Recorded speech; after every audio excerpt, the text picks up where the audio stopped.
Why do some men effortlessly attract women, while others struggle no matter what they do? It's not about looks, money, or even charm. The real answer lies buried in the depths of the female psyche.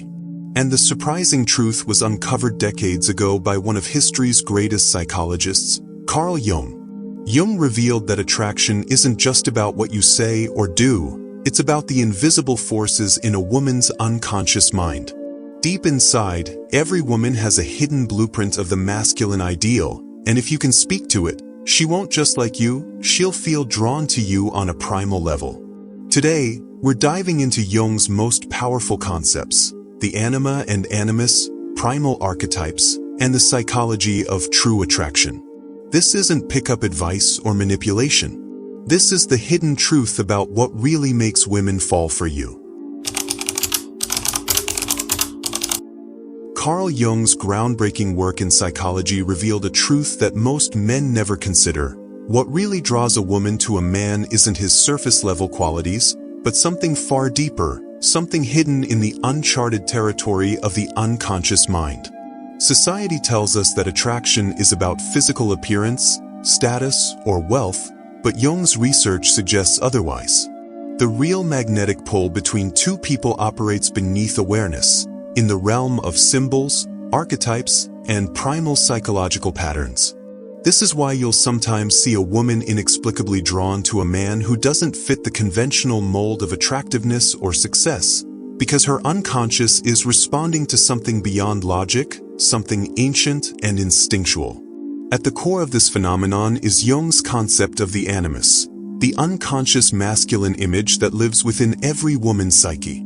This isn't about a checklist of traits she consciously thinks she wants. It's an imprint of masculinity formed through her experiences, her relationships with key male figures, and even the collective stories and myths she's absorbed throughout her life. When a man embodies qualities that align with this inner blueprint, something powerful happens. She doesn't just like him, she feels him in a way that defies explanation. This is why a man who is perfect on paper can leave her cold, while another who carries a quiet confidence, a sense of purpose, or emotional depth can captivate her without even trying. Consider this real-world example. A woman might say she wants a man who is kind, successful, and attentive, and she genuinely believes that's what matters. But then she meets someone who isn't the most polished or wealthy, yet he carries himself with an unshakable sense of direction. He isn't desperate for her approval. He's engaged with life on his own terms. Without realizing why, she finds herself intrigued, even stirred by his presence. This isn't random. It's her animus recognizing its counterpart. Jung would argue that she's not just responding to him, she's responding to the parts of herself that he awakens. This explains why performative tactics, like rehearsed lines or exaggerated displays of status, often fall flat. The unconscious can't be fooled. It detects authenticity or its absence. A man who tries to manufacture attraction by mimicking what he thinks women want will always feel off, because he's speaking to her conscious mind while her unconscious remains untouched. But the man who embodies genuine strength, not aggression, purpose, not just ambition, and emotional presence, not neediness, triggers something far more potent than admiration. He resonates with the deepest layers of her psyche, where true attraction is born. This is why Jung's insights are so transformative. They reveal that attraction isn't about becoming some idealized version of a man, but about integrating the parts of yourself that naturally align with the animus. When you do that, you're no longer chasing women, you're inviting them into a psychological current that's existed for millennia. And once you understand how to speak that language, everything changes. The animus represents one of Carl Jung's most profound discoveries, the hidden masculine force within a woman's unconscious that shapes her deepest attractions. Unlike superficial preferences, which can shift with trends and personal experiences, the animus is an archetypal imprint, an internal compass that guides her toward the kind of masculinity that feels instinctively right to her. It's not something she consciously constructs. Rather, it's formed through a combination of her early relationships with male figures, cultural narratives, and even the collective unconscious, the shared reservoir of human experience that Jung believed influences us all. This is why attraction often feels mysterious, even to the woman experiencing it.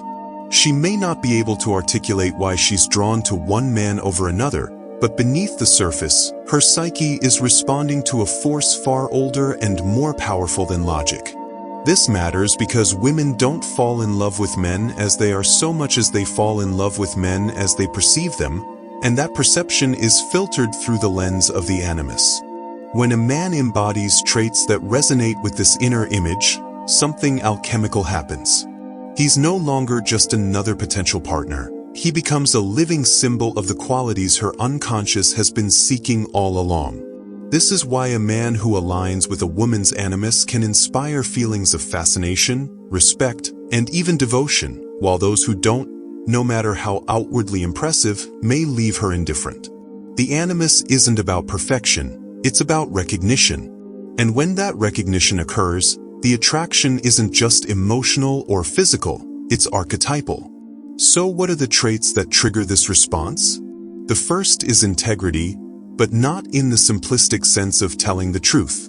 Jungian integrity refers to a deeper consistency between who a man is and how he presents himself to the world. A man with integrity isn't just honest, he's whole. There's no hidden desperation, no performative mask, no gap between his actions and his values. Women sense this at an unconscious level, and it creates a rare kind of trust.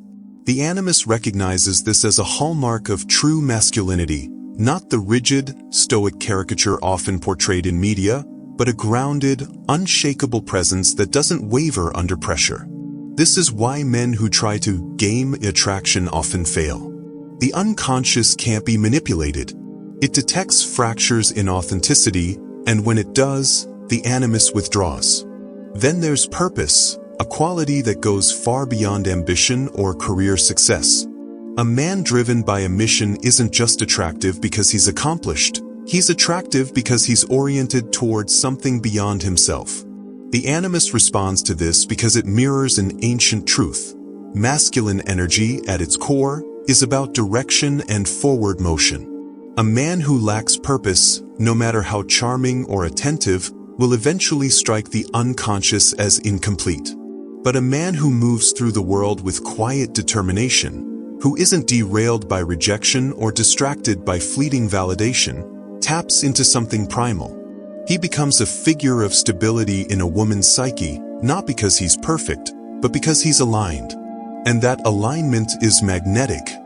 Finally, there's emotional depth, a term often misunderstood. This isn't about grand romantic gestures or oversharing. It's about the capacity to hold space for complexity, both in oneself and in others. The animus isn't drawn to men who suppress their emotions or those who drown in them. It's drawn to men who can navigate the full spectrum of human experience without losing themselves. A man with emotional depth doesn't fear vulnerability, but he also doesn't use it as a crutch. He can listen without rushing to fix, sit with discomfort without fleeing, and express himself without performativity. This balance is rare, and when a woman encounters it, her unconscious registers it as a form of strength. The animus, after all, isn't just a passive imprint. It's a dynamic force that seeks its counterpart in the outer world. And when it finds that counterpart, the attraction isn't just felt, it's remembered, as if something lost has finally been found. Carl Jung's concept of the shadow, the repressed, denied, or unconscious aspects of ourselves, plays a far greater role in attraction than most men realize. Every person carries parts of themselves they deem unacceptable, insecurities, vulnerabilities, past failures, or even raw desires they've learned to suppress. But here's the paradox. The more a man tries to hide these fragments, the more they leak out in subtle, destructive ways, through neediness, overcompensation, or a brittle facade of confidence. And women, often far more attuned to emotional undercurrents than men, sense this dissonance immediately. It's not that they consciously detect the shadow, rather, They feel its presence in the gaps between what a man says and how he carries himself. This is why faking it till you make it backfires. The unconscious doesn't respond to performances, it responds to congruence. The key truth is this: women aren't repelled by flaws themselves, they're repelled by the denial of those flaws. A man who pretends to have everything figured out, who never stumbles or admits uncertainty, registers as inauthentic, and inauthenticity triggers distrust in the feminine psyche. The Animus, after all, seeks real masculinity, not its caricature. And real masculinity isn't about perfection, it's about wholeness. This explains why some of the most magnetic men aren't the loudest or most polished, but those who own their humanity without apology. Think of the quiet confidence of a man who laughs at his own mistakes, or the grounded presence of someone who admits, "I don't know," without shame. These aren't signs of weakness, they're proof of integration. The shadow, when acknowledged, stops being a liability and becomes a source of depth. So what's the solution? Shadow work, the deliberate, often uncomfortable process of bringing the disowned parts of yourself into the light. For men, this means confronting the insecurities they've masked with bravado, the fears they've buried under achievement, or the tenderness they've dismissed as unmanly. It's not about wallowing in weakness, it's about reclaiming power by refusing to be ruled by what you hide. When a man does this, something shifts. He stops seeking validation because he no longer fears exposure. His humor becomes genuine, not self-deprecating. His confidence stops being a performance and starts being an aura. And women respond viscerally to this transformation, not because he's become flawless, but because he's become solid. This is the essence of authentic masculinity, the ability to stand in your full truth, strengths and shadows, without collapsing or posturing. A man who's done his shadow work doesn't need to manipulate attraction because he's no longer at war with himself. And that inner peace is irresistible. It signals to a woman's unconscious that here is someone who can handle life, and by extension her, without fragmenting under pressure. The Animus recognizes this as the ultimate masculine trait, not the absence of vulnerability, but the mastery of it. And mastery, as Jung knew, begins with the courage to face what lurks in the dark. The most compelling men throughout history, those who naturally attracted admiration and devotion, didn't achieve this through tricks or techniques, but by embodying timeless masculine energies that resonate at the deepest levels of the feminine psyche. Carl Jung's work reveals that these energies manifest as archetypes, universal patterns of being that transcend culture or era. When a man consciously cultivates and balances these archetypes within himself, he becomes something rare, a complete masculine presence that doesn't just capture attention, but inspires genuine fascination. These aren't masks to wear, but potentials to integrate, each addressing different aspects of what the unconscious recognizes as true masculine power. At the foundation stands the king, not as a figure of domination, but as the archetype of benevolent order and stability. This energy manifests as a quiet, unshakable centeredness that makes others feel safe in his presence. A man connected to the king within doesn't need to prove himself because his authority comes from self-mastery rather than control over others. Women respond to this energy with deep respect because it promises protection without oppression, guidance without manipulation. The king's gift is his ability to see the bigger picture and hold space for growth, in himself and those around him. But this archetype becomes toxic when unbalanced, tipping into either weakness or tyranny. The true king rules his inner kingdom first, creating the stability that makes all other archetypes flourish. The warrior brings a radically different but equally essential energy, the capacity for focused action and courageous boundaries. Where the king provides vision, the warrior executes it with precision. This isn't about aggression or mindless combat, but about the willingness to engage life fully, to protect what matters, and to move forward despite fear. A man in touch with his warrior energy carries an intensity that women find irresistibly attractive because it signals he can and will navigate challenges. His presence communicates that he won't collapse under pressure or abandon his post. The shadow side emerges when this archetype dominates. The man becomes harsh, impatient, or addicted to conflict. But when balanced, the warrior provides the vital force that turns intentions into reality. More subtle but equally powerful is the magician, the archetype of wisdom, transformation, and healthy detachment. This energy gives a man his mystery, his capacity to see beneath surfaces and understand hidden dynamics. The magician doesn't need to fill silence with chatter because he knows the power of observation. Women often describe this quality as depth when they feel it, a sense that there's more to discover beneath his calm exterior. This archetype becomes dangerous when it turns manipulative or overly aloof, but in its healthy form, it provides the reflective intelligence that prevents a man from being ruled by impulses or emotions. The magician's gift is his ability to transmute experiences into wisdom, making him both fascinating and grounding to be around. Then there's the lover, the most misunderstood of the archetypes, often reduced to mere sexuality. In truth, the lover represents a man's capacity for passion, sensuality, and full engagement with the beauty of life. This energy makes him present in his body, attuned to aesthetics and pleasure, able to appreciate and elicit the feminine in all its forms. A man connected to the lover doesn't just desire, he enchants and is enchanted, seeing and celebrating the aliveness in others. Women respond to this with powerful attraction because it speaks to their own capacity for pleasure and connection. The shadow appears when this archetype becomes addictive or needy, but in balance, it brings the warmth and vitality that prevents the other archetypes from becoming sterile or rigid. The art of becoming truly irresistible lies not in perfecting any single archetype, but in learning when and how to let each one lead. A man who is only king becomes distant, only warrior turns harsh, only magician grows cold, only lover lacks backbone. But when he develops the wisdom to shift between them fluidly, king when stability is needed, warrior when action is required, magician when understanding is called for, lover when connection matters most, he becomes something far greater than the sum of his parts. This integration creates a magnetic presence that doesn't chase attraction but naturally draws it, because it speaks to the full spectrum of what the feminine psyche recognizes as whole, authentic masculinity.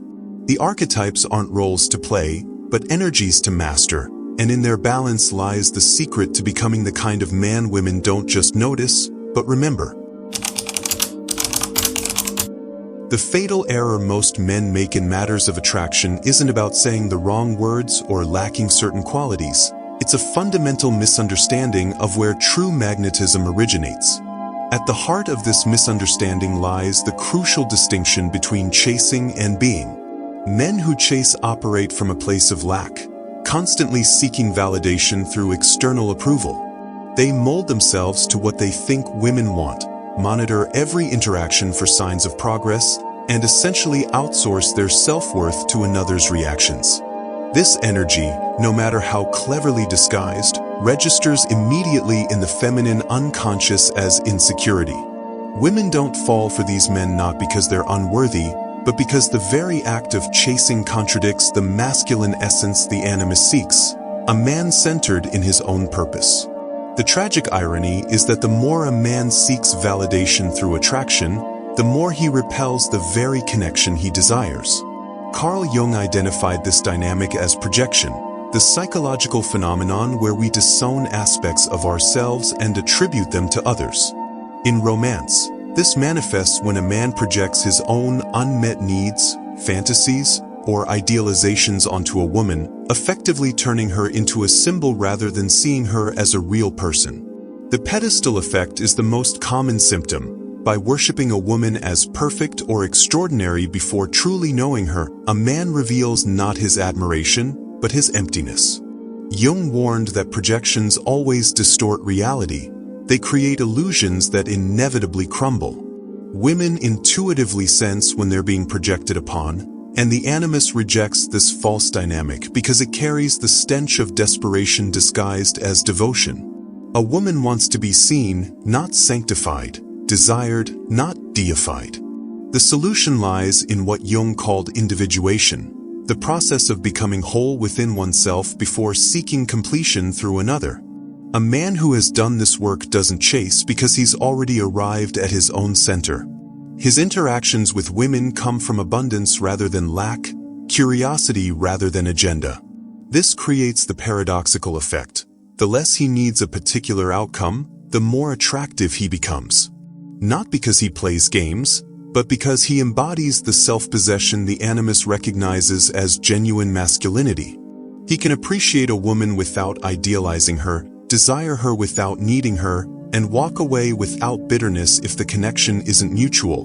And this very freedom is what makes his presence magnetic. This explains why men who transform their approach from chasing to being often report startling shifts in their romantic lives. It's not that they've learned new tricks, they've changed their fundamental orientation. When a man stops seeking validation through attraction, he stops emitting the subtle vibrations of neediness that trigger feminine resistance.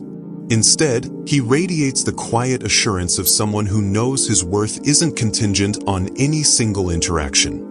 Women respond to this not because he's indifferent, but because he's complete. The Animus doesn't seek perfection, it seeks presence. And presence can't be faked, only cultivated. The man who understands this has unlocked one of the deepest secrets of attraction. You don't win by pursuing, but by becoming worthy of pursuit, not in her eyes, but in your own. The path forward isn't about memorizing behaviors, but dismantling illusions. Every time a man catches himself projecting or chasing, he has an opportunity to turn inward and ask, what part of myself am I refusing to own? Where am I seeking outside what can only be found within? This is the essence of Jung's wisdom applied to attraction, the realization that the most irresistible thing a man can offer isn't his attention, but his wholeness. And wholeness, by its very nature, can't be given away in pieces to whoever might validate it. It can only be lived, unapologetically, and met by those who recognize its worth. The transformation from chasing attraction to naturally embodying it begins with ruthless self-honesty, what Jung called the most difficult of all moral tasks. This isn't about superficial self-improvement checklists, but excavating the hidden motivations driving your behavior with women. Start by observing your emotional reactions when interacting with someone you're attracted to. Do you feel compelled to impress? Are you monitoring her responses to gauge your worth? These subtle tensions reveal where you're operating from lack rather than wholeness. Keep a journal documenting these moments without judgment, simply bringing awareness to the patterns. Over time, you'll begin catching yourself in the act of people-pleasing or performing, and in that pause between impulse and action, true change becomes possible. This is the foundation, seeing yourself clearly, shadows and all, before attempting to connect with another. Authentic confidence emerges naturally from this self-awareness. It's the quiet certainty that comes from no longer hiding from yourself. Unlike performative confidence, which relies on external validation, the real thing is unshakable because it's rooted in self-acceptance. Cultivate this by deliberately placing yourself in situations where you're not the expert, where you might look foolish, and practicing non-reactivity. Notice how often you reflexively seek to manage others' perceptions of you, then consciously choose to let go of that control. The goal isn't to become perfect, but to become comfortable with imperfection, yours and others. This creates a magnetic paradox. The less you try to appear confident, the more confidence you actually embody. Women's unconscious radar picks up on this authenticity immediately. It registers as emotional weight, substance behind the eyes, a voice that doesn't waver seeking approval. Speaking to her unconscious requires understanding that attraction happens beneath the surface of conversation. It's in how you hold eye contact a second longer than necessary without aggression, how you remain emotionally present during silences instead of rushing to fill them, how your body language remains open yet self-contained. These nonverbal cues communicate directly with the ancient parts of her psyche that recognize true masculine energy. Practice this by focusing less on what you say and more on how you're being while you say it. Ground yourself physically before interactions. Feel your feet on the floor, your breath moving through you. This embodied presence does more to activate her animus than any rehearsed line ever could. Remember, the unconscious speaks in symbols and feelings, not logic. So when your words, energy, and actions align congruently, you create a resonance no pickup tactic can replicate. The integration of these steps creates a virtuous cycle. As your self-awareness deepens, your confidence becomes more authentic. As your confidence grows more authentic, your presence becomes more compelling. As your presence strengthens, you attract higher quality connections that reinforce your self-worth without dependency. This isn't about manipulating outcomes, but becoming the kind of man for whom attraction is a natural byproduct of wholeness. The work is challenging because it requires facing aspects of yourself you've likely avoided, but that's precisely why it works where superficial strategies fail. When you stop trying to manufacture attraction and start embodying the qualities that naturally inspire it, something remarkable happens.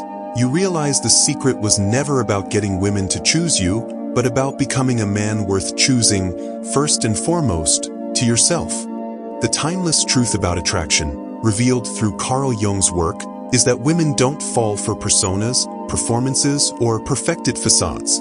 They're drawn to the unconscious resonance of a man who has done his inner work. When you cultivate the king's stability, the warrior's courage, the magician's depth, and the lover's passion, not as masks, but as integrated parts of your being, you awaken something primal in the feminine psyche. This isn't manipulation, it's the alchemy of authentic masculinity. The irony? The less you focus on getting her attention and the more you focus on being a man of substance, the more effortlessly attraction unfolds. She won't just notice you, she'll feel you in her bones. Now we'd love to hear from you. Which archetype do you resonate with most? King, warrior, magician, or lover? Or do you see yourself in a blend of them? Drop a comment below. This is where the real discussion begins.